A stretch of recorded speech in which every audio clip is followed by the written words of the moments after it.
What's going on, guys? Adam again, back with Atomic Garage. And guys, I have been grinding on this car for I don't even know how long, to be honest with you. It's been weeks at this point, just off and on grinding away at it. We gotta try and get it started. And I think I've got it to a point where it should finally start. Hopefully.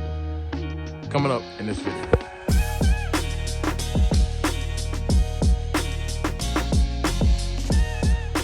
So guys, let me give you the rundown on what's been going on, okay? New fuel pumps, new fuel filter, cleaned the lines out, would not start. Couldn't get any fuel up to the fuel distributor. So I had to keep fighting with it, which has not been fun. So then I started disconnecting all of these fuel lines here. You got a fuel line here that goes to a fuel cooler, that goes to the AC, it goes down, it connects. So then I started disconnecting different things. All right, where's fuel at? Okay, fuel is at the fuel return lines, but there is no fuel for some reason in the sending line that comes up here to the engine. So I took my little Harbor Freight little air transfer pump and pumped fuel through. So okay, so that tells me the line, at least from the back of the car to about the driver's door, is good. Fuel came out. Awesome. So then I took this main hose off that goes straight into the fuel distributor. Did the same thing. Cleaned it out. Let me see if fuel goes straight through it. It does. There was also a little kink in it. I tried to make the kink as best as I could before I go and start replacing a ton of stuff. So that's what we've done. Now, I've disconnected it from the back again, and I pumped fuel from the back all the way up to this line that goes right into the fuel distributor and poured it straight into a water bottle. So I know I have fuel all the way there. Then I connected it back to the fuel distributor, and then I pumped fuel into the fuel distributor. I reconnected everything, added another 5 gallons of gas into the car. Battery has been charged. I literally just have to connect the battery and try and start it. There is no reason, guys, that this car should not start. I have gone through methodically every single thing, every single point to get fuel to the distributor. If this doesn't work, the fuel distributor and the fuel pump, the fuel pressure regulator rather, is probably bad. And both of those parts, between the two of them, you're looking at around $600 used. Not gonna happen. Then we will have to institute plan B, but I don't want to go to plan B just yet. So let's connect the battery and let's see if we can get the Mercedes to start. My sanity is on the line here.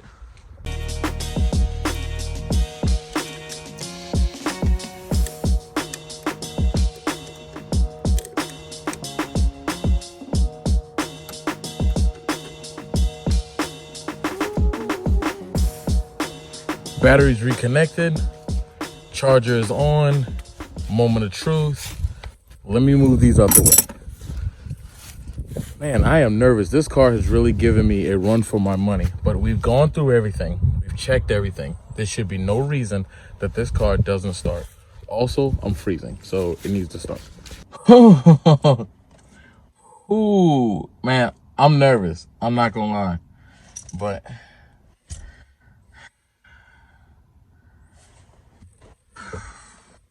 let's see what happens, man. Fuel pumps, everything is up, got fuel in it. I'm not gonna hit the gas, we just gonna hit it and see what happens. I'm gonna prime it one more time and hit it.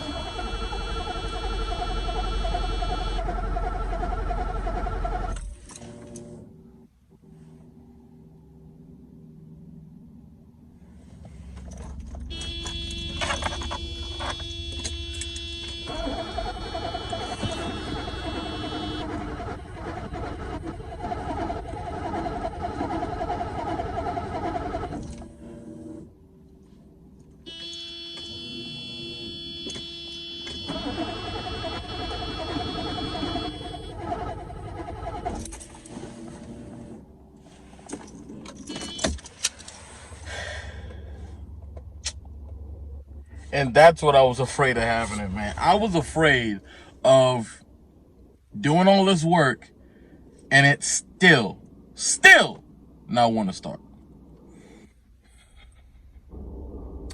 Back to the drawing board.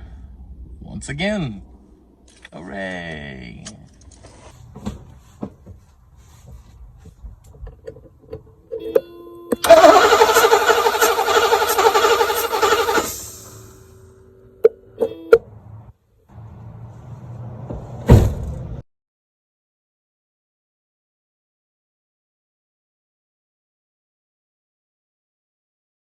Four to 6 more days later.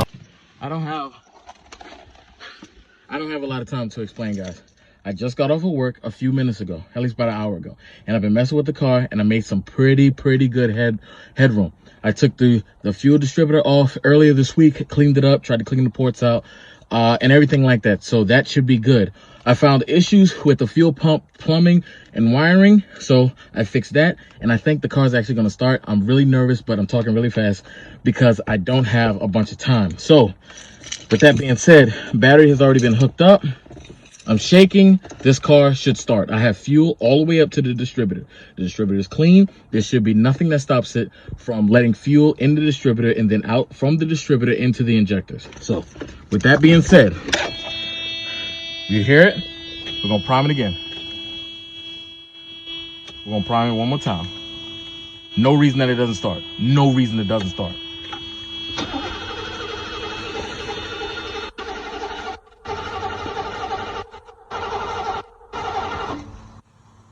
Come on.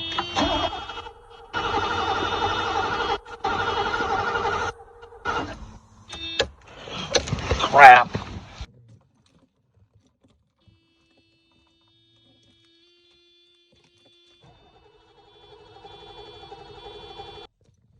I just dumped fuel straight down into the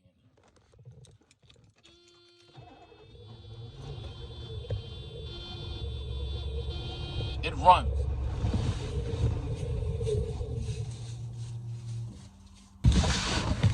I dump more in it.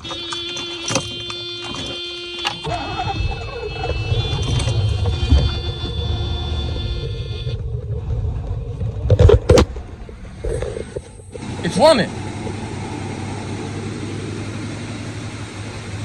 It's running. Or maybe not.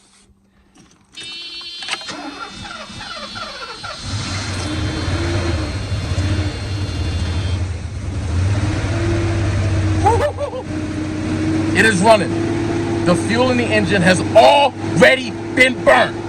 This is straight out of the gas tank.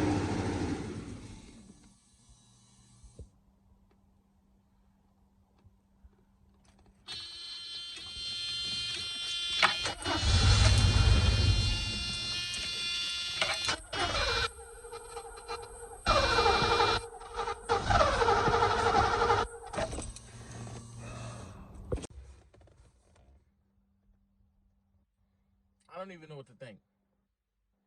It was running all on its own.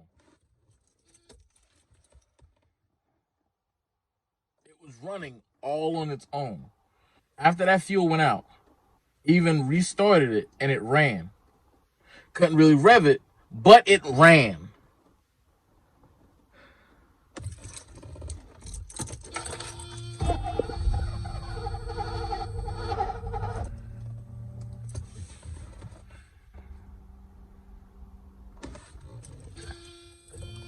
All right, so I put the breather, the air filter back on because on the fuel pressure regulator, there was a line that went all the way over and it plugged into the vacuum line that comes from back there and it connects to the air cleaner. So I reconnected all of that and we're gonna try it again. Will it make a difference? I have no idea, but we will see what happens.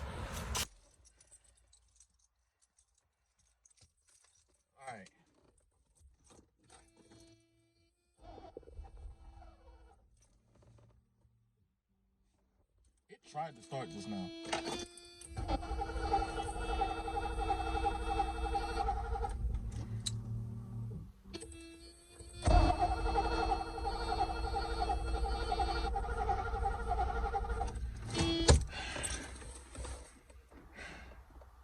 Man, it tried to start. Did I stop it or did it stop on its own? No. It's like we're right there though. It's like we are right at the point where it can run, but at times it doesn't want to run. Is this an issue with the fuel distributor? Is this an issue with the EHA, whatever little black box thing that's on the side of it? Is this just a fuel pressure regulator issue? I have no idea.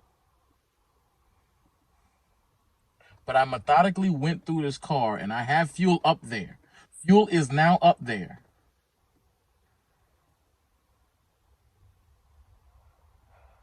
I don't know. I don't know. 3 days later. Well, guys, it's another day, and unfortunately, another failed attempt, really, to get this car to start and run on its own. There are so many different components to this car, just like all of that kind of Mercedes engineering, that if everything isn't working perfectly, then nothing will work at all. And yes, I've been able to get the car to actually start and idle for a little bit. There's still an issue with the fuel distributor. Now, it could be the fuel distributor, it could be the EHA, the electro hydro actuator, it could be the fuel pressure regulator, it could be either of those three things. The issue is each of those three things each costs $400, around $300 to $400 for a good one.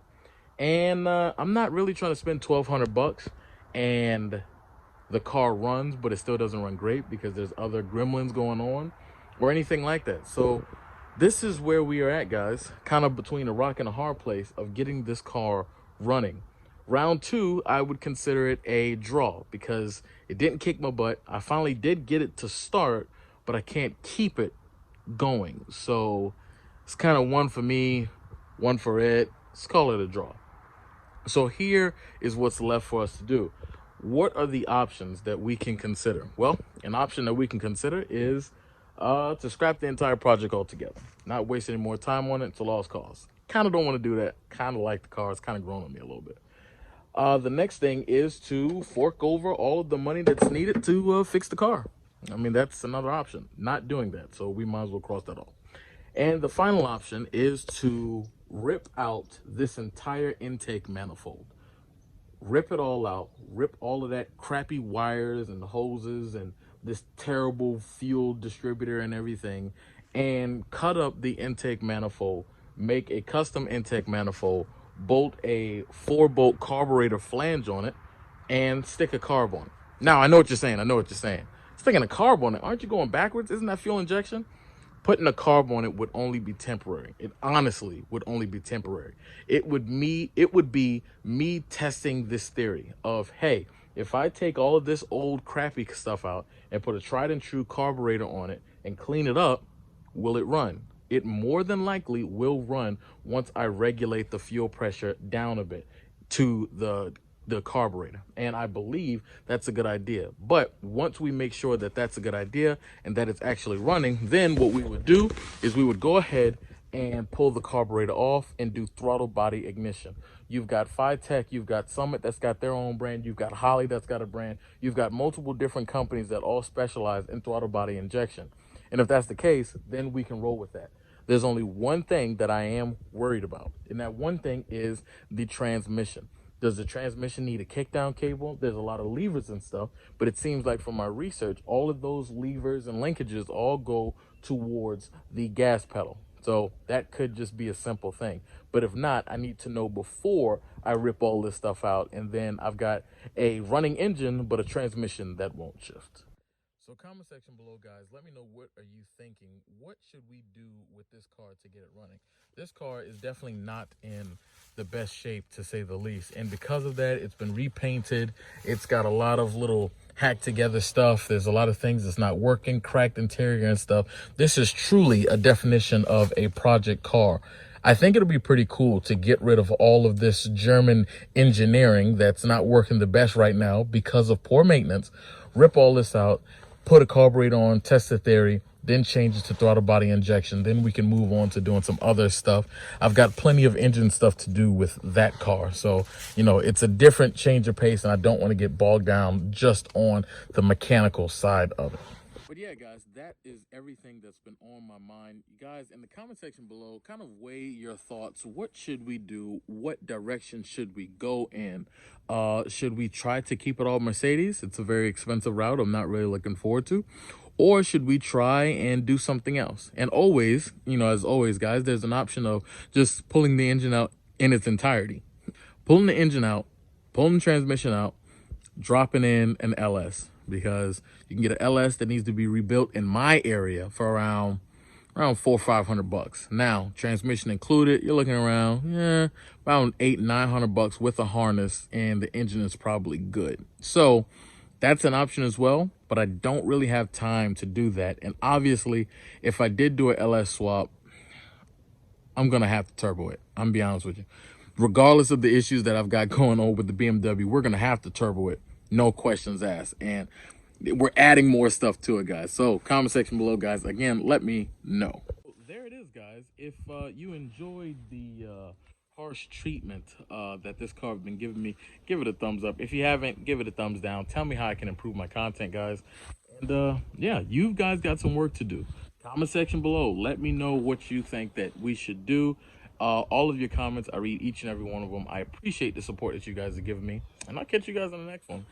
Peace.